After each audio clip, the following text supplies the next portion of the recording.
सर्वशक्तिमान परमेश्वरका वचनहरूको वाचन संग्रह। परमेश्वरको स्वभाव अनि उहाँको कामले हासिल गर्ने नतिजाहरूलाई कसरी चिन्ने? परमेश्वरको मनोवृत्तिलाई बुझ र परमेश्वर सम्बन्धी सबै गलत अवधारणाहरूलाई पन्छाऊ। तिमीहरूले हाल विश्वास गरेको यो परमेश्वर कस्तो प्रकारको परमेश्वर हुनुहुन्छ? के तिमीहरूले यस बारेमा कहिल्यै सोचेका छौ? जब उहाँले कुनै दुष्ट व्यक्तिलाई दुष्ट कार्यहरू गरिरहेको देख्नुहुन्छ, तब के उहाँले त्यसलाई घृणा गर्नुहुन्छ? हो, उहाँले घृणा गर्नुहुन्छ। उहाँले अज्ञानी व्यक्तिले गल्तीहरू गरेको देख्दा उहाँको आचरण कस्तो हुन्छ? दुखित।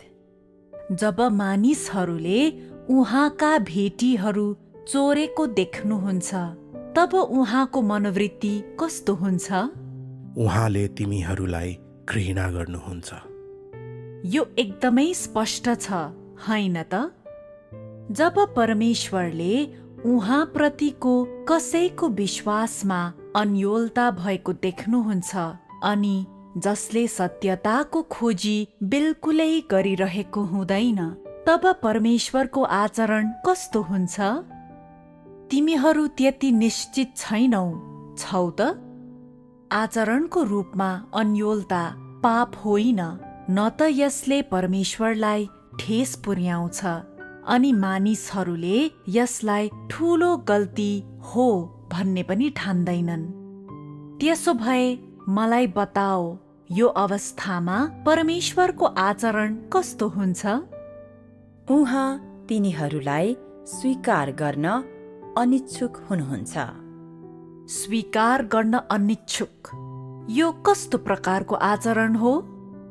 यसको मतलब परमेश्वरले यी मानिसहरूलाई हेयको दृष्टिले हेर्नुहुन्छ र तिनीहरूलाई घृणा गर्नुहुन्छ।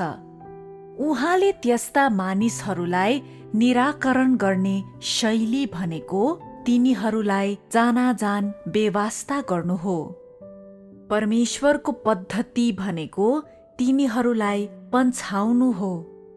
तिनीहरूसँग कुनै पनि काममा संलग्न नहुनु हो र यसमा अन्तर्दृष्टि, ज्योति, ताडना र अनुशासनको काम समावेश हुन्छन्। त्यस्ता मानिसहरूलाई परमेश्वरको काममा गन्ती नै गरिँदैन। उहाँको स्वभावलाई भड्काउने र उहाँका प्रशासनिक आदेशहरूलाई उल्लङ्घन गर्ने व्यक्तिहरूप्रति परमेश्वरको आचरण कस्तो हुन्छ? अत्यन्तै धेरै घृणाले भरिएको हुन्छ। उहाँको स्वभावलाई भड्काएकोमा पश्चाताप नगर्ने मानिसहरूप्रति परमेश्वर अत्यन्तै धेरै क्रोधित बन्नुहुन्छ। क्रोधित भनेको एक अनुभव, एक मनस्थिति भन्दा बढी केही पनि होइन। यसले एक स्पष्ट आचरणलाई जनाउँदैन। तथापि यो अनुभवले, यो मनस्थितिले त्यस्ता मानिसहरूको लागि कुनै एउटा परिणाम निम्त्याउनेछ। यसले परमेश्वरलाई चरम घृणाले भरिदिनेछ। यो चरम घृणाको परिणाम के हुन्छ त? यसको परिणाम के हुन्छ भने परमेश्वरले यी मानिसहरूलाई पन्छाउनु हुनेछ र वर्तमान समयमा तिनीहरूप्रति कुनै प्रतिक्रिया जनाउनुहुन्न। त्यसपछि उहाँले शरतपछि तिनीहरूलाई ठिक पार्नलाई प्रतीक्षा गर्नुहुन्छ। यसले के कुराको संकेत गर्छ? के यी मानिसहरूको परिणाम आउनेछ त? परमेश्वरले त्यस्ता मानिसहरूलाई परिणाम प्रदान गर्ने सोच कहिल्यै पनि बनाउनु भएन। त्यसकारण परमेश्वरले त्यस्ता मानिसहरूप्रति अहिले कुनै प्रतिक्रिया जनाउनु भएन भने के त्यो पूर्णतया सामान्य कुरा हुँदैन र? त्यस्ता मानिसहरूले के गर्ने तयारी गरिरहेको हुनुपर्छ त? तिनीहरूले तिनीहरूको व्यवहार र तिनीहरूले गरेका दुष्ट कार्यहरूका नकारात्मक परिणामहरू भोग्न तयार हुनुपर्छ। त्यस्तो व्यक्तिको लागि परमेश्वरको प्रतिक्रिया यही हो। त्यसकारण म अब स्पष्टसित त्यस्ता मानिसहरूलाई भन्छु, तिमीहरू आफ्ना भ्रममा अब फेरि कहिल्यै नअल्झियो र अभिलाषी चिन्तनमा अब फेरि कहिल्यै संलग्न नहो। परमेश्वर मानिसहरूप्रति अनिश्चितकालीन रूपमा नै भने सहनशील रहिरहनु हुने छैन। उहाँले तिनीहरूका अपराधहरू वा अवज्ञाहरूलाई सधैँभरि सहनुहुने छैन। केही मानिसहरूले भन्ने छन्, मैले त्यस्ता केही मानिसहरू पनि देखेको छु, र जब तिनीहरूले प्रार्थना गर्छन् तिनीहरूले आफूलाई परमेश्वरले छोएको अनुभूति गर्छन् र तिनीहरू त्यसपछि नमिठोसित रुन्छन्। प्रायजसो तिनीहरू खुसी पनि हुन्छन्। तिनीहरू परमेश्वरको उपस्थिति र परमेश्वरको मार्गनिर्देशन पाएका मानिसहरू जस्ता देखिन्छन्। यस्ता बकवास कुराहरू नबोल। नमिठो आँसु झार्दैमा त्यसको अर्थ व्यक्तिलाई परमेश्वरले छोएको वा उसले परमेश्वरको उपस्थितिको आनन्द लिएको हो भन्ने जरुरी छैन। परमेश्वरको मार्गनिर्देशन पाएको भन्ने त कुरै छोडौं। यदि मानिसहरूले परमेश्वरलाई रिस उठाउँछन् भने के उहाँले अझै तिनीहरूलाई मार्गनिर्देशन दिनुहुन्छ त? छोटकरीमा, यदि परमेश्वरले कसैलाई हटाउने र परित्याग गर्ने निर्णय लिनुभएको छ भने त्यस्तो व्यक्तिको परिणाम समाप्त भइसकेको हुन्छ। तिनीहरूले प्रार्थना गर्दा तिनीहरूको भावना जति नै अनुकूल भए पनि वा तिनीहरूको हृदयमा परमेश्वरमाथि जति नै विश्वास भए पनि यो कुराले अब फेरि कहिल्यै पनि कुनै परिणाम दिँदैन। महत्त्वपूर्ण कुरा के छ भने परमेश्वरलाई यस प्रकारको विश्वासको आवश्यकता छैन। उहाँले यी मानिसहरूलाई पहिले नै तिरस्कार गरिसक्नु भएको छ। तिनीहरूलाई भविष्यमा कसरी निराकरण गर्ने भन्ने कुरा पनि त्यति महत्त्वपूर्ण छैन। महत्त्वपूर्ण कुरा के छ भने यी मानिसहरूले परमेश्वरलाई रिस उठाएको क्षणमै तिनीहरूका परिणामहरू तय हुन्छन्। यदि परमेश्वरले त्यस्ता मानिसहरूलाई मुक्ति नदिने सोच बनाउनु भएको छ भने तिनीहरूलाई दण्ड दिइनको लागि पछाडि छोडिनेछ।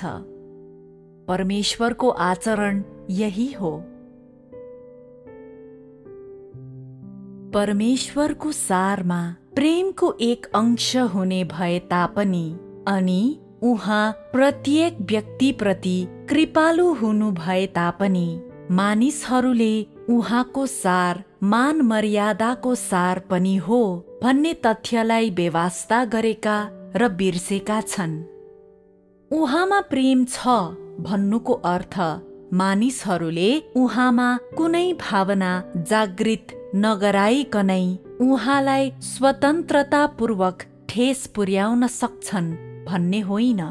न त उहाँमा कृपा छ भन्ने तथ्यले नै उहाँले मानिसहरूलाई कसरी व्यवहार गर्ने भन्ने बारेमा उहाँसँग कुनै सिद्धान्त नै छैन भन्ने जनाउँछ। परमेश्वर जीवित हुनुहुन्छ। उहाँ वास्तविक रूपमा अस्तित्वमा हुनुहुन्छ। उहाँ न त कल्पना गरिएको कठपुतली हुनुहुन्छ न त कुनै वस्तु नै हुनुहुन्छ। उहाँ अस्तित्वमा हुनुभएको हुनाले हामीले सधैँ उहाँको हृदयको आवाजलाई सावधानीपूर्वक सुन्नुपर्छ। उहाँको आचरणप्रति घनिष्ठ रूपमा ध्यान दिनुपर्छ र उहाँका भावनाहरूलाई बुझ्न थाल्नुपर्छ। हामीले परमेश्वरलाई परिभाषित गर्न मानवीय कल्पनाहरूको प्रयोग गर्नु हुँदैन। न त हामीले परमेश्वरलाई मानिसहरूप्रति मानवीय कल्पनाहरूको आधारमा मानवीय रूपले व्यवहार गराउन, उहाँमा मानवीय सोचहरू र इच्छाहरू नै लाद्नुहुन्छ। यदि तैँले यसो गरिस् भने तैँले परमेश्वरलाई क्रोधित पार्दैछस्, उहाँको आक्रोशको परीक्षा लिँदैछस् र उहाँको मान मर्यादालाई चुनौती दिँदैछस्। यसरी तिमीहरूले यो कुराको गम्भीरतालाई बुझिसकेपछि म तिमीहरू प्रत्येकलाई तिमीहरूको आफ्नो कार्यमा सावधान र विवेकी हुन आग्रह गर्छु। बोलीमा पनि सावधान र विवेकी हौ। तिमीहरूले परमेश्वरप्रति कसरी व्यवहार गर्ने भन्ने बारेमा तिमीहरू जति धेरै सावधान र विवेकी हुन्छौ त्यति नै धेरै राम्रो हुन्छ। जब तैँले परमेश्वरको मनोवृत्ति के कस्तो छ भन्ने बुझ्दैनस्, तब तैँले जथाभावी रूपमा बोल्ने नगर्नु, आफ्ना कार्यहरूमा लापरवाह नहुनु अनि त्यत्तिकै नाम वर्ग झुन्ड्याइदिने नगर्नु। अझै महत्त्वपूर्ण रूपमा मनोमानी ढङ्गले कुनै पनि निष्कर्षहरू ननिकाल्नु। बरु तैँले पर्खनुपर्छ र खोजी गर्नुपर्छ। यी कार्यहरू पनि परमेश्वरको डर मान्नु अनि दुष्टताबाट अलग रहनुको एक अभिव्यक्ति हुन्। सबैभन्दा मुख्य रूपमा यदि तैँले यो कुरा हासिल गर्न सकिस् भने, अनि सबैभन्दा मुख्य रूपमा यदि तँसँग यो आचरण छ भने, परमेश्वरले तँलाई तेरो मूर्खता, अज्ञानता र वस्तु वा घटना पछाडिका कारणहरूको बुझाइको अभावको लागि तँलाई दोष लगाउनुहुन्न। बरु परमेश्वरलाई ठेस पुर्याउन डराउने तेरो आचरणको कारण, उहाँको इच्छाहरूको सम्मान अनि उहाँको आज्ञा पालन गर्ने इच्छुकताको कारण परमेश्वरले तँलाई सम्झनुहुनेछ, तँलाई मार्गनिर्देशन र अन्तर्ज्ञान प्रदान गर्नुहुनेछ, वा तेरो अपरिपक्वता र अज्ञानतालाई सहन गर्नुहुनेछ। यसको विपरीत यदि तेरो आचरण चाहिँ अनादरकारी छ भने, आफूलाई मनलाग्दो रूपमा उहाँको मूल्याङ्कन गर्ने वा मनोमानी ढङ्गले उहाँका विचारहरू अनुमान वा परिभाषित गर्ने गरेमा परमेश्वरले तँलाई दोषी ठहराउनुहुनेछ, तँलाई अनुशासनमा राख्नुहुनेछ अनि तँलाई सजाय समेत दिनुहुनेछ, वा उहाँले तेरो बारेमा टीका टिप्पणी गर्न सक्नुहुनेछ। सायद यो टीका टिप्पणी तेरो परिणामसँग सम्बन्धित हुनेछ। त्यसकारण म एकपटक फेरि जोड दिन चाहन्छु, परमेश्वरबाट आउने कुराहरूको बारेमा तिमीहरू प्रत्येक सावधान र विवेकी हुनुपर्छ। जथाभावी रूपमा बोल्ने नगर्नु अनि आफ्ना कार्यहरूमा लापरवाह नहुनु। केही कुरा बोल्नुभन्दा अगाडि तैँले रोकिएर सोच्नुपर्छ, के यो मेरो कार्यले परमेश्वरलाई क्रोधित पार्छ? के यो कार्य गर्दा मैले परमेश्वरलाई श्रद्धा गरिरहेको हुन्छु? सामान्य कुराहरूमा पनि तैँले यी प्रश्नहरूलाई हल गर्नुपर्छ र थप समय दिई तिनीहरूको बारेमा सोच्नुपर्छ। यदि तैँले सबै पक्षहरूमा, सबै कुराहरूमा, सबै समयहरूमा यी सिद्धान्तहरू अनुसार सच्चा रूपमा अभ्यास गर्छस् भने, र खास गरी तैँले कुनै कुरा नबुझ्दा त्यस्तो आचरण अँगाल्छस् भने, परमेश्वरले सधैँ तँलाई मार्गनिर्देशन दिनुहुनेछ र तँलाई पछ्याउने मार्ग प्रदान गर्नुहुनेछ। मानिसहरूले जुनसुकै प्रकारको प्रदर्शन गरे तापनि परमेश्वरले तिनीहरूलाई स्पष्ट र सरल रूपमा हेर्नुहुन्छ र उहाँले तेरा यी प्रदर्शनहरूको सही र उपयुक्त मूल्याङ्कन गरिदिनुहुनेछ। तैँले अन्तिम परीक्षाबाट गुज्रिसकेपछि परमेश्वरले तेरा सबै व्यवहारहरूलाई लिनुहुनेछ र तेरो प्रतिफल निर्क्योल गर्नको लागि तिनीहरूलाई सारांशित गर्नुहुनेछ। यो नतिजाले शङ्काको छायासम्म पनि नहुने गरी प्रत्येक व्यक्तिलाई विश्वास दिलाउँछ। म तिमीहरूलाई यहाँ यो कुरा बताउन चाहन्छु, तिमीहरूको प्रत्येक कर्म, तिमीहरूको प्रत्येक कार्य अनि तिमीहरूको प्रत्येक सोचले तिमीहरूको नियति निर्धारण गर्छ। मानिसहरूका परिणामहरूको निर्धारण कसले गर्छ? छलफल गर्नुपर्ने अत्यन्तै महत्त्वको अर्को मामला छ र त्यो मामला परमेश्वरप्रतिको तिमीहरूको आचरण हो। यो आचरण अति नै महत्त्वपूर्ण छ। यसले तिमीहरू अन्त्यमा विनाशको बाटोमा हिँड्नेछौ कि परमेश्वरले तिमीहरूको लागि तयार गर्नुभएको सुन्दर गन्तव्यतिर हिँड्नेछौ भन्ने कुराको निर्धारण गर्छ। राज्यको युगमा परमेश्वरले यस अघि नै 20 वर्षभन्दा बढी समय काम गरिसक्नु भएको छ र सायद यी 2 दशकहरूको दौरान तिमीहरूले के कस्तो कार्य प्रदर्शन गर्यौ भन्ने बारेमा भित्र अन्तस्करणमा तिमीहरू अलिक अनिश्चित रहेका छौ होला। तथापि परमेश्वरले उहाँको हृदयमा तिमीहरू प्रत्येकको वास्तविक र सत्यतापूर्ण अभिलेख राख्नु भएको छ।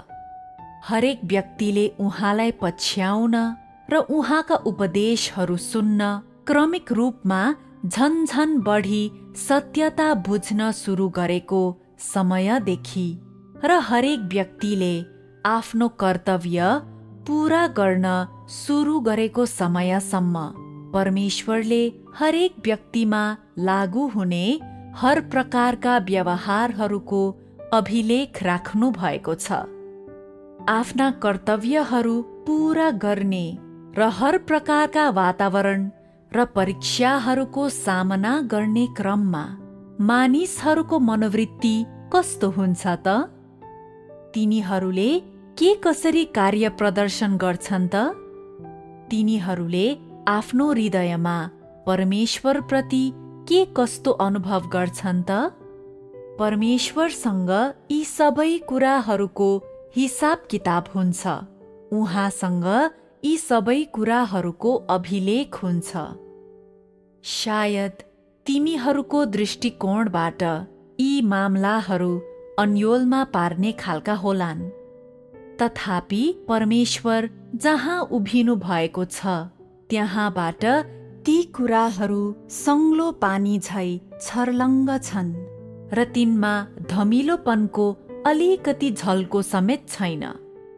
यो यस्तो मामला हो जसले हरेक व्यक्तिको परिणाम निर्धारण गर्छ र हरेक व्यक्तिको नियति र भावी सम्भाव्यताहरूसँग सम्बन्ध राख्छ र अझ बढी भन्ने हो भने यो त्यही कुरा हो जहाँ परमेश्वरले उहाँका सबै प्रयासहरू लगाउनुहुन्छ। त्यसैले परमेश्वरले यसलाई कति पनि बेवास्ता गर्नुहुन्न, न त उहाँले कुनै हेरचेक्र्याइँलाई नै सहनुहुन्छ। परमेश्वरले उहाँलाई मानिसहरूले पछ्याएको सम्पूर्ण सिलसिलाको बारेमा टिपोट राख्दै सुरुवातदेखि अन्त्यसम्म नै मानव जातिको यो हिसाब किताबको अभिलेख राख्दै हुनुहुन्छ। यो अवधिमा उहाँप्रति रहेको तेरो आचरणले तेरो नियति निर्धारण गरेको हुन्छ। के यो कुरा साँचो होइन र? के अब तँ परमेश्वर धर्मी हुनुहुन्छ भनेर विश्वास गर्छस् त? के उहाँका कार्यहरू उपयुक्त छन् त? के उहाँको बारेमा तिमीहरूको टाउकोमा अझै अन्य कुनै कल्पनाहरू छन् त? छैनन्। त्यसो भए तिमीहरू मानिसहरूका परिणामहरू परमेश्वरद्वारा निर्धारण गरिने कुरा हुन् भन्छौ कि मानिसहरू आफैद्वारा निर्धारण गरिने कुरा हुन् भन्छौ त? तिनीहरू परमेश्वरद्वारा निर्धारण गरिने कुरा हुन्। तिनलाई निर्धारण गर्ने को हुनुहुन्छ त? परमेश्वर। तिमीहरू निश्चित भएका छैनौ, छौ त? हङकङबाट आउनुभएका भाइ बहिनीहरू जोडले बोल। कसले तिनको निर्धारण गर्नुहुन्छ? तिनलाई मानिसहरू आफैले निर्धारण गर्छन्। के मानिसहरू आफैले तिनको निर्धारण गर्छन् त? के त्यसको मतलब परमेश्वरसँग मानिसहरूका परिणामहरूको कुनै सम्बन्ध नै छैन भन्ने हुँदैन र? कोरियाबाट आउनुभएका भाइ बहिनीहरू जोडले बोल। मानिसहरूका परिणामहरू तिनीहरूका सबै कार्य र कर्महरूको आधारमा र तिनीहरू जुन बाटोमा हिँडेका थिए सोही अनुरूप परमेश्वरले निर्धारण गर्नुहुन्छ। यो एकदम वस्तुपरक जवाफ हो। यहाँ एक तथ्य छ जुन मैले तिमीहरू सबैलाई भन्नै पर्छ। परमेश्वरको मुक्तिको कामको सिलसिलामा उहाँले मानिसहरूको लागि एक मापदण्ड तय गर्नुभएको छ। यो मापदण्ड के हो भने तिनीहरूले परमेश्वरको वचनलाई सुन्नै पर्छ र तिनीहरू परमेश्वरको मार्गमा हिँड्नै पर्छ। मानिसहरूका परिणामहरूलाई मापन गर्ने मापदण्ड यही नै हो। यदि तैँले परमेश्वरको यो मापदण्ड अनुरूप अभ्यास गर्छस् भने तैँले राम्रो परिणाम प्राप्त गर्न सक्छस्। यदि तैँले यस अनुरूप अभ्यास गर्दैनस् भने तैँले राम्रो परिणाम प्राप्त गर्न सक्दैनस्। त्यसो भए यो परिणाम कसले निर्धारण गर्छ भनेर तैँले भन्छस् त? परिणाम निर्धारण गर्ने परमेश्वर मात्रै हुनुहुन्न, बरु यसमा त परमेश्वर र मानिस दुवै साथ साथ हुन्छन्। के यो सत्य हो त? हो। किन?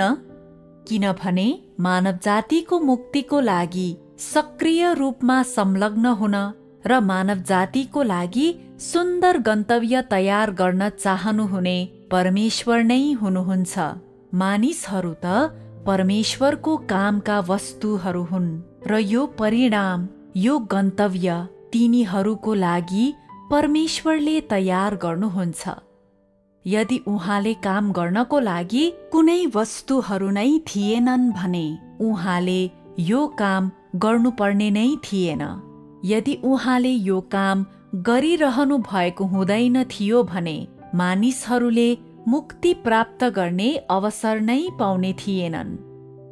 मुक्ति पाउनुपर्ने त मानिसहरूले नै हो र मुक्ति प्राप्त गर्ने कार्य यो प्रक्रियाको निष्क्रिय भाग भएको भए तापनि परमेश्वर मानव जातिलाई मुक्ति दिने उहाँको काममा सफल हुनुहुनेछ कि हुनुहुने छैन भन्ने कुरा निर्धारण गर्ने कार्यमा भूमिका खेल्ने कुरा भनेको तिनीहरूको आचरण नै हो। यदि परमेश्वरले तेरो लागि दिनुहुने मार्ग निर्देशन नभएको भए त तैँले उहाँको मापदण्डको बारेमा जान्ने थिइनस्, न त तँसँग कुनै उद्देश्य नै हुने थियो।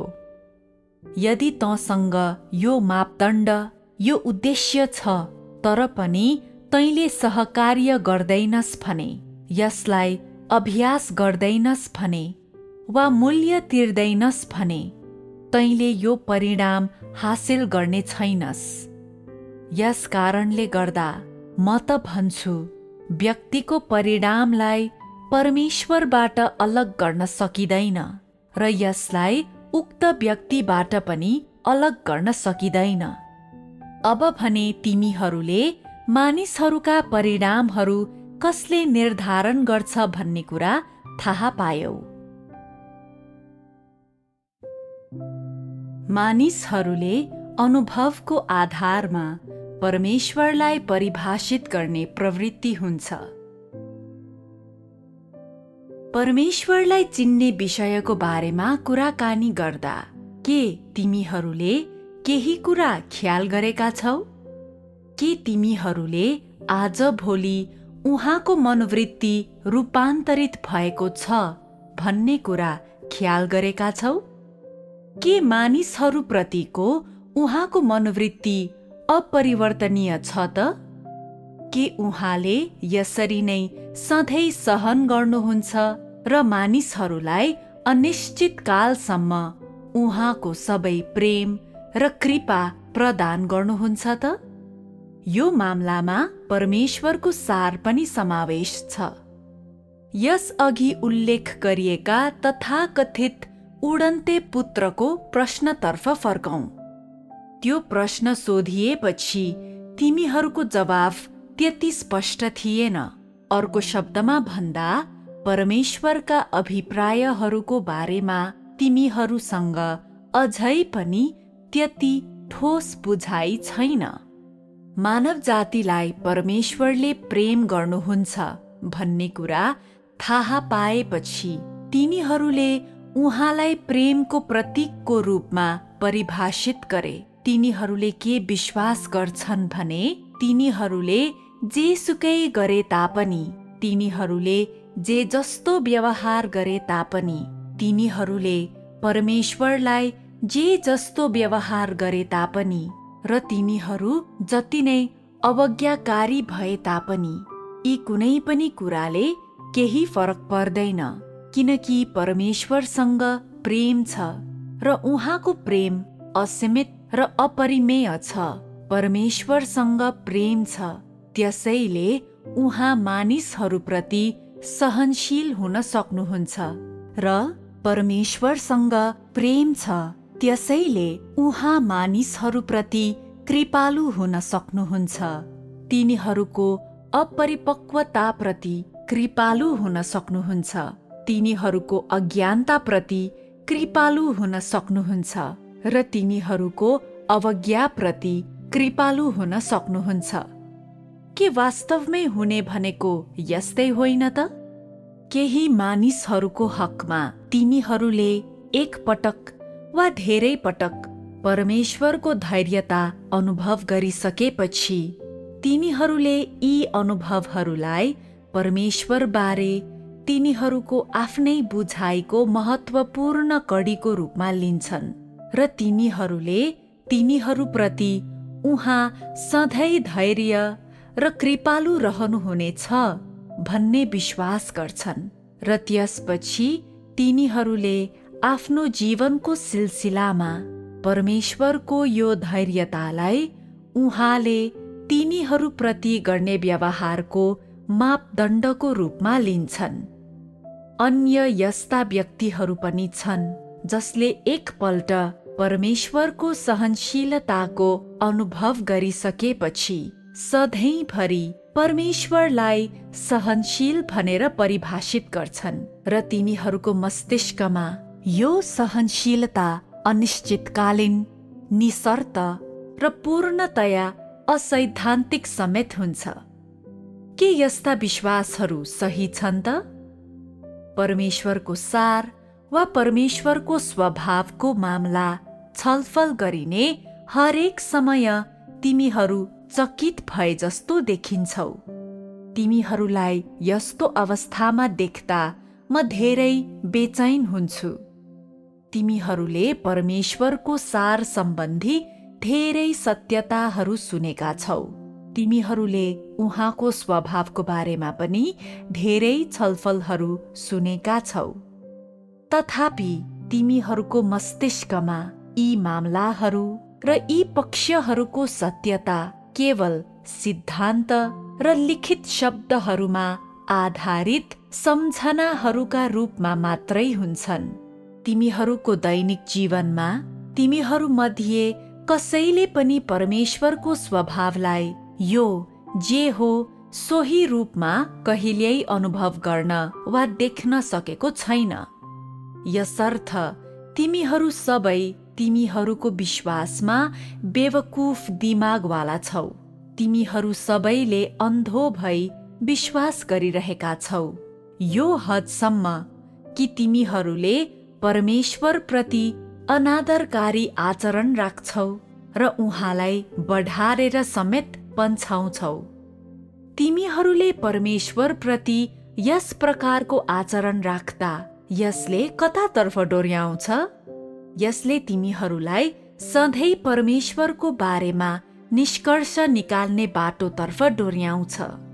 तिमीहरूले एकपल्ट केही ज्ञान हासिल गरिसकेपछि तिमीहरूले सन्तुष्टि महसुस गर्छौ, मानौ तिमीहरूले परमेश्वरलाई उहाँको सम्पूर्णतामा नै प्राप्त गरिसक्यौ। त्यसपछि तिमीहरूले परमेश्वर यस्तै हुनुहुन्छ भनेर निष्कर्ष निकाल्छौ र तिमीहरूले उहाँलाई स्वतन्त्रतापूर्वक चलायमान हुन दिँदैनौ। यसबाहेक जब परमेश्वरले कुनै नयाँ कार्य गर्नुहुन्छ, तिमीहरूले उहाँ परमेश्वर हुनुहुन्छ भन्ने कुरालाई सजिलै अस्वीकार गर्छौ। एक दिन जब परमेश्वरले म मानव जातिलाई अब फेरि कहिल्यै प्रेम गर्दिन, म अब फेरि कहिल्यै मानिसलाई कृपा प्रदान गर्ने छैन, तिनीहरूप्रति मसँग थप कुनै सहनशीलता वा धैर्यता छैन, म तिनीहरूप्रतिको चरम घृणा र द्वेषले घाँटीसम्म भरिएको छु भनेर भन्नुहुन्छ, तब त्यस्ता भनाइहरूले मानिसहरूको हृदयको अन्तस्करणमा द्वन्द्व गराउनेछ। तिनीहरूमध्ये केहीले यसो समेत भन्नेछन्, तपाईँ अब उपरान्त मेरो परमेश्वर हुनुहुन्न, तपाईँ अब उपरान्त मैले पछ्याउन चाहेको परमेश्वर हुनुहुन्न। यदि तपाईँले भन्ने कुरा यही हो भने तपाईँ अब उपरान्त मेरो परमेश्वर हुन लायक हुनुहुन्न र मैले तपाईँलाई पछ्याइराख्न जरुरी छैन। यदि तपाईँ मलाई अब उपरान्त कृपा, प्रेम र सहनशीलता प्रदान गर्नुहुन्न भने म तपाईँलाई पछ्याउन छोड्नेछु। यदि तपाईँ म प्रति अनिश्चितकालीन रूपमा सहनशील हुनुहुन्छ भने, सधैँ म प्रति धैर्य हुनुहुन्छ भने र तपाईँले मलाई तपाईँ प्रेम हो, तपाईँ धैर्यता हो र तपाईँ सहनशीलता हो भनी हेर्न दिनुहुन्छ भने मात्रै म तपाईँलाई पछ्याउन सक्छु र तब मात्रै तपाईँलाई अन्त्यसम्म पछ्याउनको लागि मसँग आत्मविश्वास हुनेछ। मसँग तपाईँको धैर्यता र कृपा भएको हुँदा मेरा अवज्ञा र मेरा अपराधहरूलाई अनिश्चितकालीन रूपमा माफ र क्षमा गर्न सकिनेछ र मैले जुनसुकै समय र जुनसुकै ठाउँमा पाप गर्न सक्छु अनि मैले जुनसुकै समय र जुनसुकै ठाउँमा कबुल गरेर माफ पाउन सक्छु र मैले तपाईँलाई जुनसुकै समय र जुनसुकै ठाउँमा रिस उठाउन सक्छु। तपाईँले मेरो बारेमा कुनै पनि रायहरू राख्नु वा निष्कर्षहरू निकाल्नु हुँदैन। तिमीहरूमध्ये हरेकले यस प्रकारको मामलाको बारेमा आत्मपरक तवरले वा सचेत रूपले नसोच्ने भए तापनि जब तिमीहरूले परमेश्वरलाई तिमीहरूको पाप क्षमा गर्न प्रयोग गरिने औजार वा सुन्दर गन्तव्य प्राप्त गर्न प्रयोग गरिने वस्तुको रूपमा लिन्छौ, तब तिमीहरूले जीवित परमेश्वरलाई सूक्ष्म रूपले आफ्नो विपक्षमा तिमीहरूको शत्रुको रूपमा राखेका हुन्छौ। मैले देख्न सक्ने कुरा यही हो।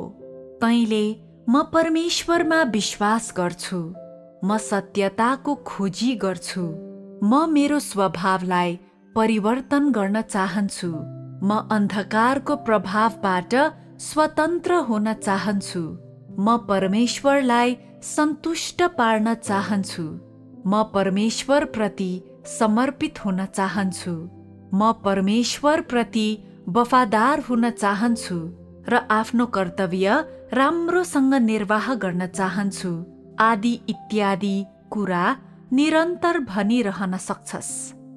तथापि तेरा शब्दहरू जतिसुकै नै मीठा लाग्ने भए तापनि, तैँले जति नै धेरै सिद्धान्तहरू जाने तापनि र उक्त सिद्धान्त जति नै प्रभावशाली वा प्रतिष्ठित भए तापनि, यो मामलाको तथ्य कुरा के हो भने अहिले तिमीहरू मध्ये धेरै यस्ता छौ जसले आफूले ज्ञान हासिल गरेका नियमहरू, धर्म सिद्धान्तहरूलाई परमेश्वरको बारेमा निष्कर्ष निकाल्न कसरी प्रयोग गर्ने यस अघि नै जानिसकेका छौ र यसरी तिमीहरूले प्राकृतिक रूपमै उहाँलाई आफ्नो विपक्षमा उभ्याएका छौ। तैँले अक्षरहरू र सिद्धान्तहरूको ज्ञान हासिल गरेको हुन सक्ने भए तापनि तँ साँचो रूपले सत्यताको वास्तविकतामा प्रवेश गरेको छैनस्। त्यसैले तैँले परमेश्वरको नजिक हुन, उहाँलाई चिन्न र उहाँलाई बुझ्न एकदमै कठिन छ। यो एकदमै खेदपूर्ण छ। मैले एउटा भिडियोमा निम्न दृश्य देखेँ। केही दिदी बहिनीहरूसँग वचन देहमा देखा पर्नुहुन्छ पुस्तकको एक प्रति हुन्छ र तिनीहरूले यसलाई एकदमै माथि उठाइरहेका थिए। तिनीहरूले उक्त पुस्तकलाई तिनीहरूमाझ तिनीहरूको टाउकोमाथि उठाइरहेका थिए। यो केवल एक आकृति मात्र भएको भए तापनि यसले म भित्र जे कुरा जागृत गरायो त्यो केवल आकृति थिएन, बरु यसले मलाई के सोच्ने तुल्यायो भने हरेक व्यक्तिले तिनीहरूको हृदयमा जे कुरा माथि उठाएर राख्छन् त्यो परमेश्वरको वचन होइन, त्यो त परमेश्वरको वचनको पुस्तक हो। यो अत्यन्तै दुःख लाग्दो मामला हो। त्यस्तो कार्य परमेश्वरलाई माथि उठाएर राख्नु जस्तो दुरुस्त उस्तै कार्य होइन, किनभने परमेश्वरको बारेमा तिमीहरूमा भएको बुझाइको कमी यस्तो हदसम्म पुगेको छ कि एकदमै स्पष्ट प्रश्न, एक अत्यन्तै मामुली मामलाले पनि तिमीहरूलाई तिमीहरूका आफ्नै धारणाहरू बनाउने तुल्याएको छ। जब म तिमीहरूलाई तिमीहरूका केही कुरा सोध्छु, तिमीहरूले अड्कल र तिमीहरूका आफ्ना कल्पनाहरूद्वारा जवाफ दिन्छौ। तिमीहरू मध्ये केहीले त शङ्कास्पद भाव धारण गर्छौ र मेरा प्रश्नहरूको जवाफ प्रश्नहरूबाटै दिन्छौ। यसले मलाई अझ स्पष्टसित भन्छ कि तिमीहरूले विश्वास गरेको परमेश्वर साँचो परमेश्वर हुनुहुन्न। परमेश्वरका वचनहरूलाई वर्षौंसम्म पढेपछि तिमीहरूले फेरि पनि उहाँको बारेमा निष्कर्ष निकाल्नको लागि ती वचनहरू, उहाँका काम र थप धर्म सिद्धान्तहरूलाई प्रयोग गर्छौ। यसबाहेक तिमीहरूले कहिल्यै पनि परमेश्वरलाई बुझ्न समेत प्रयास गर्दैनौ। तिमीहरूले कहिल्यै पनि उहाँका अभिप्रायहरू पत्ता लगाउने, मानिसहरूप्रति उहाँको मनोवृत्ति बुझ्ने वा परमेश्वरले कसरी सोच्नुहुन्छ, किन उहाँ दुखी बन्नुहुन्छ, किन उहाँ रिसाउनुहुन्छ, किन उहाँले मानिसहरूलाई तिरस्कार गर्नुहुन्छ र यस्तै अन्य प्रश्नहरूको बोध गर्ने प्रयास गर्दैनौ। अझ भन्ने हो भने अझै धेरै मानिसहरूले परमेश्वर सधैँ शान्त रहनु भएको छ, किनभने उहाँले मानव जातिका विविध कार्यहरूलाई तिनीहरूको बारेमा कुनै पनि आचरण वा विचार नराखिकन केवल हेर्दै हुनुहुन्छ भन्ने विश्वास गर्छन्।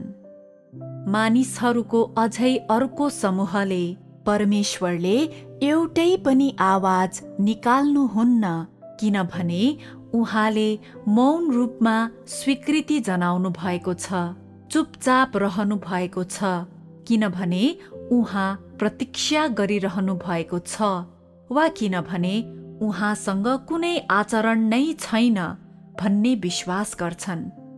तिनीहरूले ठान्छन् कि परमेश्वरको आचरणलाई यस अघि नै पुस्तकहरूमा विस्तृत रूपले व्याख्या गरिसकिएको छ र यसलाई यसको सम्पूर्णतामै मानव जातिलाई व्यक्त गरिसकिएको छ।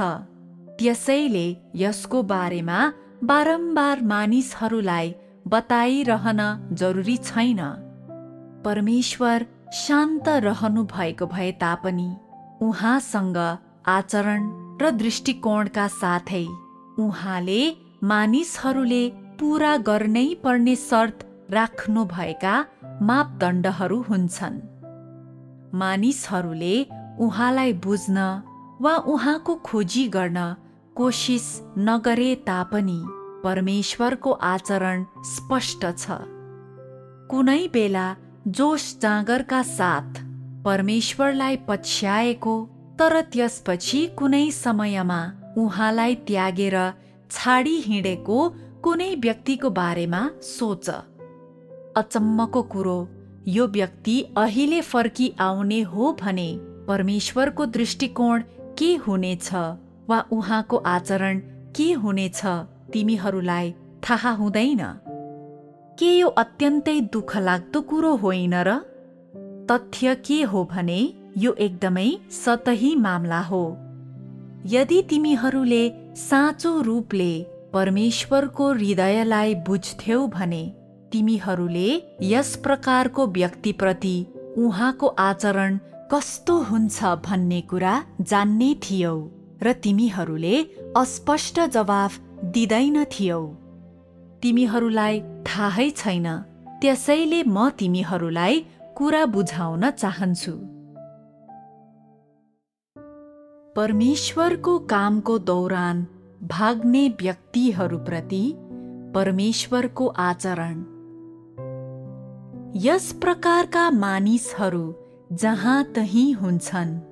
परमेश्वरको मार्गको बारेमा निश्चित भइसकेपछि विविध कारणहरूले गर्दा तिनीहरू चुपचाप गए है पनि नभनी टाढा जान र तिनीहरूको हृदयले जे चाहन्छ त्यही गर्न छाडेर हिँड्छन्। हाललाई हामी यी व्यक्तिहरूले छाडेर हिँड्ने कारणहरूमा प्रवेश गर्ने छैनौं। हामी पहिले यस प्रकारको व्यक्तिप्रति परमेश्वरको आचरण कस्तो हुन्छ त भनेर हेर्नेछौं। यो एकदमै स्पष्ट छ। यी मानिसहरूले छाडी गएको क्षणदेखि परमेश्वरको आँखामा तिनीहरूको विश्वासको अवधि समाप्त हुन्छ। यो उक्त एक व्यक्तिले अन्त्य गरेको होइन, यो त परमेश्वरले अन्त्य गर्नु भएको हो। उक्त व्यक्तिले परमेश्वरलाई छाडेर गयो भन्नुको अर्थ तिनीहरूले परमेश्वरलाई अस्वीकार गरे। तिनीहरूले उहाँलाई अब फेरि कहिल्यै चाहँदैनन् र तिनीहरूले परमेश्वरको मुक्ति अब फेरि कहिल्यै स्वीकार गर्दैनन् भन्ने हुन्छ। यस प्रकारका मानिसहरूले परमेश्वरलाई नचाहने भएको हुनाले के तिनीहरूलाई उहाँले अझै चाहनुहुन्छ त? यसबाहेक जब त्यस्ता मानिसहरूसँग यस प्रकारको आचरण, यो दृष्टिकोण हुन्छ र तिनीहरू परमेश्वरलाई छाडी जान दृढ बन्छन्, तब तिनीहरूले पहिले नै परमेश्वरको स्वभावलाई भड्काइसकेका हुन्छन्।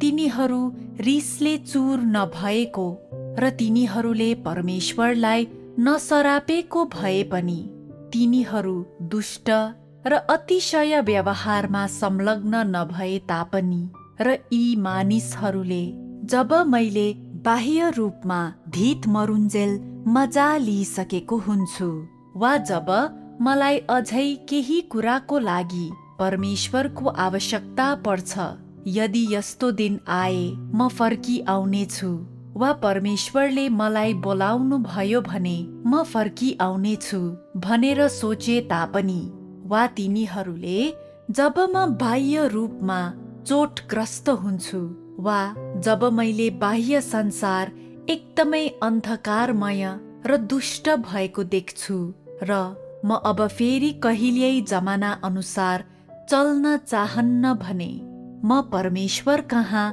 फर्की आउनेछु भनेर भने तापनि यस्तो हुन्छ। यी मानिसहरूले तिनीहरू कहिले फर्की आउने भनेर तिनीहरूको मस्तिष्कमा हिसाब किताब गरिसकेको हुने भए तापनि र तिनीहरूले फर्की आउने ढोका खुला राखे तापनि तिनीहरूले महसुस गर्दैनन् कि चाहे तिनीहरूले जेसुकै विश्वास गरून् वा तिनीहरूले जे जसरी नै योजना गरून्, यो त केवल अभिलाषी सोच मात्र हुन्छ। तिनीहरूको सबैभन्दा ठूलो गल्ती भनेको परमेश्वरलाई छाडी जाने तिनीहरूको चाहनाले परमेश्वरलाई कस्तो अनुभव गर्ने तुल्याउँछ भन्ने बारेमा स्पष्ट नहुनु हो। तिनीहरूले परमेश्वरलाई छाडी जाने निर्णय गरेकै क्षणदेखि उहाँले तिनीहरूलाई पूर्ण रूपमा परित्याग गर्नुहुन्छ। त्यति बेलासम्ममा उहाँले त्यस्तो व्यक्तिको परिणाम निर्धारण गरिसक्नु भएको हुन्छ। त्यो परिणाम के हो त? त्यो परिणाम भनेको उक्त व्यक्ति मूसाहरू मध्ये एक बन्नेछ र तिनीहरूसँगै नासिएर जानेछ भन्ने हो। यसरी मानिसहरूले यस प्रकारको अवस्था बारम्बार देख्छन्। कुनै व्यक्तिले परमेश्वरलाई छाड्छ तर त्यसपछि उसले कुनै दण्ड पाउँदैन। परमेश्वरले उहाँका आफ्नै सिद्धान्तहरू अनुसार कार्य सञ्चालन गर्नुहुन्छ। केही कुराहरू देख्न सकिन्छ भने अन्य कुराहरू चाहिँ परमेश्वरको हृदयभित्र निष्कर्षमा पुग्छन्। त्यसैले मानिसहरूले नतिजाहरू देख्न सक्दैनन्। मानिसहरूले देख्न सक्ने भाग नै वस्तुहरूको साँचो भाग हो भन्ने जरुरी छैन, तर त्यो अर्को भागमा, तैँले नदेख्ने भागमा वास्तवमा परमेश्वरका साँचो हृदयस्पर्शी सोचहरू र निष्कर्षहरू हुन्छन्। परमेश्वरको कामको अवधिमा भाग्ने मानिसहरू साँचो मार्ग त्याग्ने व्यक्तिहरू हुन्। परमेश्वरले उहाँको कामको दौरान भागेर जाने मानिसहरूलाई कसरी त्यस्तो गम्भीर दण्ड दिन सक्नुहुन्छ? उहाँ तिनीहरूप्रति किन त्यति रिसाउनुहुन्छ? सर्वप्रथम हामीलाई परमेश्वरको स्वभाव भनेको महिमा र क्रोध हो भन्ने थाहा छ। उहाँ जो कसैले काटेर मार्ने भेडा होइन। उहाँ मानिसहरूले जसरी चाह्यो त्यसरी काबुमा रहने कठपुतली हुने कुरा त झन् परै जाओस्। उहाँ यताउता गराउन सकिने रित्तो हावाको पोको पनि होइन। यदि तैँले परमेश्वर अस्तित्वमा हुनुहुन्छ भनी सच्चा रूपमा विश्वास गर्छस् भने तँसँग परमेश्वरको डर मान्ने हृदय हुनुपर्छ। अनि तैँले उहाँको सार क्रोधित पारिनु पर्ने कुरा होइन भनी जान्नुपर्छ। यस्तो क्रोध एउटा शब्दले वा सायद एउटा विचारले वा सायद कुनै प्रकारको दुष्ट व्यवहारले वा सायद सामान्य व्यवहार, यस्तो व्यवहार जुन मानवीय आँखाहरू र आचारशास्त्र अनुसार ठिकै लाग्ने हुन्छन्, त्यसले समेत पैदा गराउन सक्छ। वा सायद यो क्रोधलाई कुनै धर्म सिद्धान्त वा सिद्धान्तले भड्काउँछ। तथापि तैँले परमेश्वरलाई क्रोधित पारिसकेपछि तेरो अवसर गुमिसकेको हुन्छ अनि तेरा आखिरी दिनहरू आइसकेका हुन्छन्। यो एकदम भयानक कुरा हो। यदि तैँले परमेश्वरलाई ठेस पुर्याउनु हुँदैन भन्ने कुरा बुझ्दैनस् भने तँ परमेश्वरसँग डराउँदैनस् र सायद तैँले नियमित रूपमा उहाँलाई ठेस पुर्याउँदै गरेको हुन सक्छस्। यदि तँलाई कसरी परमेश्वरको डर मान्ने भन्ने कुरा थाहा छैन भने तैँले परमेश्वरको डर मान्न सक्दैनस् र तँलाई कसरी आफूले आफूलाई परमेश्वरको मार्ग अर्थात् परमेश्वरको डर मान्ने अनि दुष्टताबाट अलग रहने मार्गमा हिँड्ने बाटोमा लैजाने हो सो थाहा हुने छैन। परमेश्वरलाई ठेस पुर्याउनु हुँदैन भन्ने तँलाई थाहा भइसकेपछि र तँ यस बारेमा सचेत भइसकेपछि तैँले परमेश्वरको डर मान्ने अनि दुष्टताबाट अलग रहने भनेको के हो सो थाहा पाउनेछस्। परमेश्वरको डर मान्ने र दुष्टताबाट अलग बस्ने मार्गमा हिँड्नु भनेको तैँले कति सत्यता बुझेको छस्, तैँले कति परीक्षाहरूको अनुभव गरेको छस् वा तँ कति अनुशासित छस् भन्ने बारेमा नै हुनु जरुरी छैन।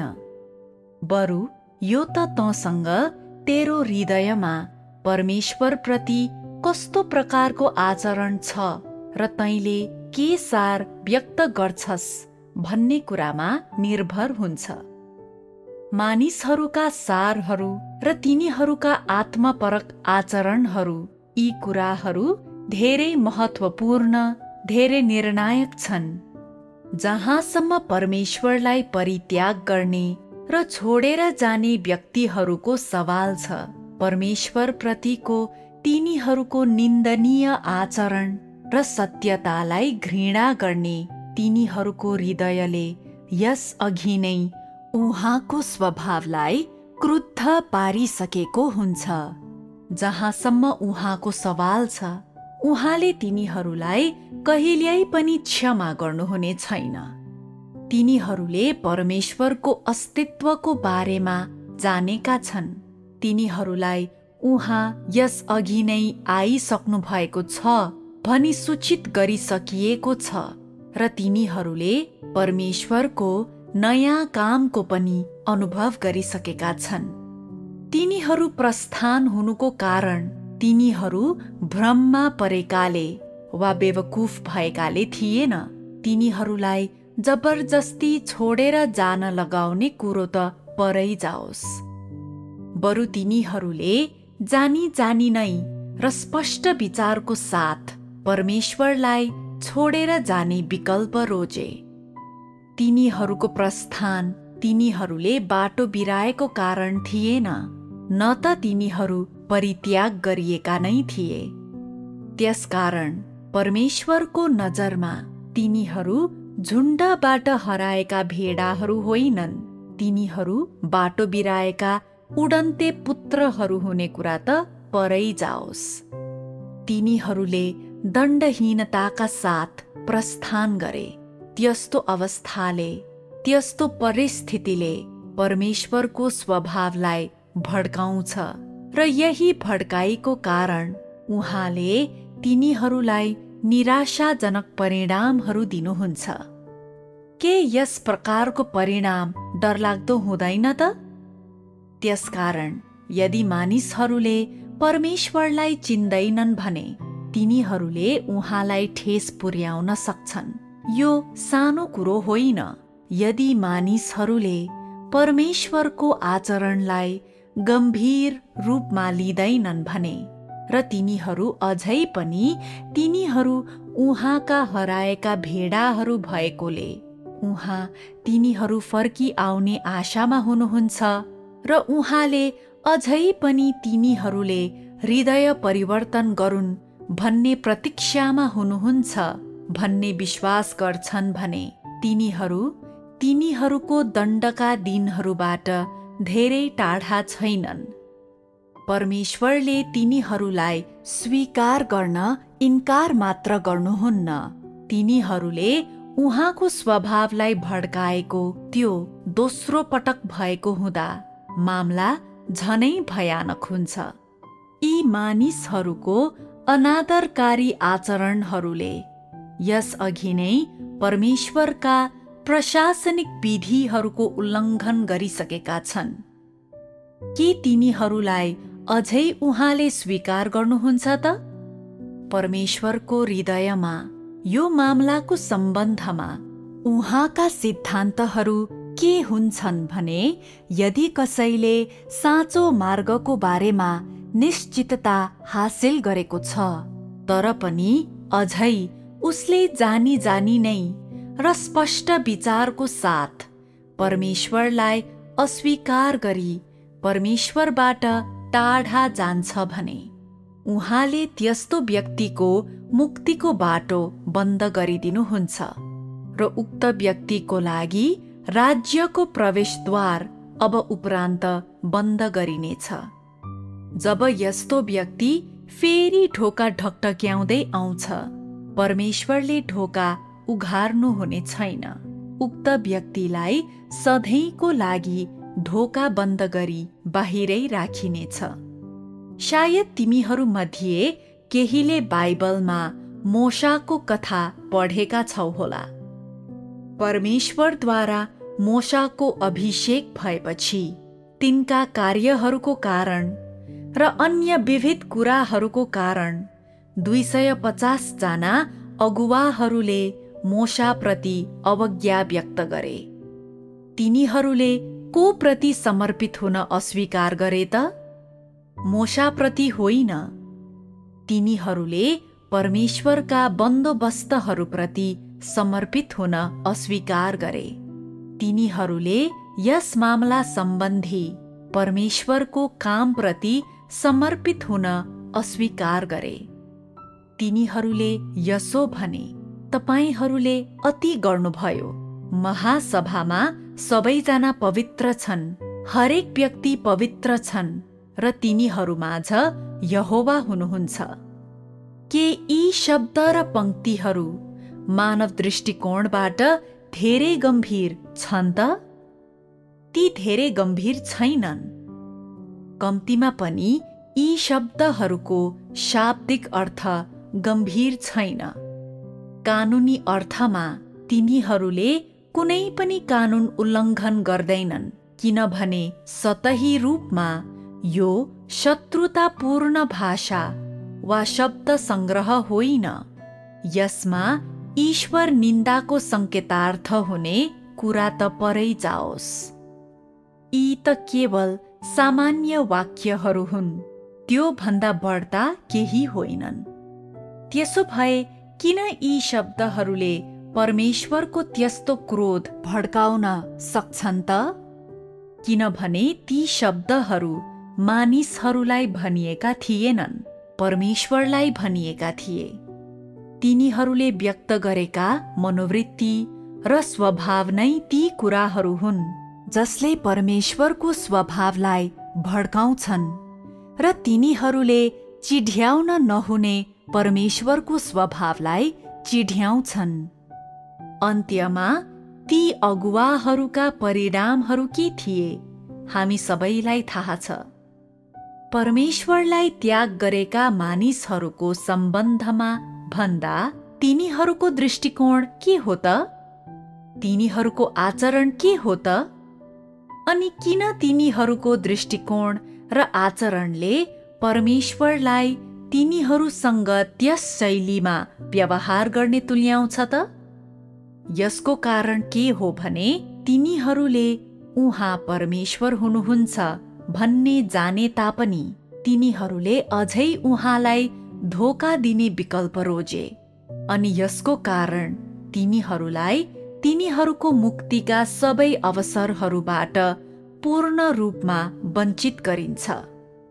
बाइबलमा लेखिए झैं, किनभने यदि हामीले सत्यको ज्ञान प्राप्त गरिसकेपछि पनि जानी जानी पाप गर्छौं भने त्यस उपरान्त पापहरूको निम्ति कुनै बलिदान बाँकी रहँदैन। के अब तिमीहरूले यो मामलाको बारेमा स्पष्ट बुझ्यौ त?